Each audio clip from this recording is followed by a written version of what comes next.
lekin tushuntirishga harakat qildik. Qaysi motorisqiga. Bu video murojaatim motoris ustalarga bo'ladi. Hammalarga ham emas, ayrimlarga bo'ladi. Shu Damas mashinasini, valini, golovkasini, blogini rastochka qilib remont qilib bergandi. Lekin bunda muammo bo'lgan narsa, mashina 157 kilometrda ham qizib ketgan, ham mo'y rasxod qilgan. Sababi hozir ko'rsatib o'tamiz.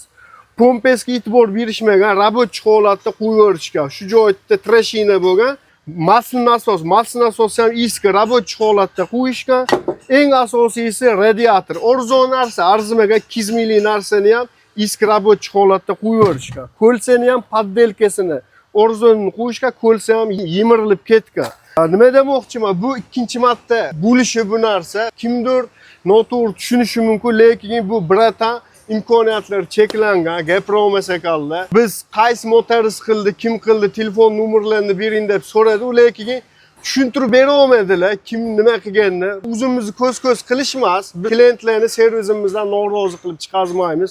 O'zimiz yonimizdan qilib ishlarni bitirib berdik. Sababi umuman nimadir deb gapirasizmi?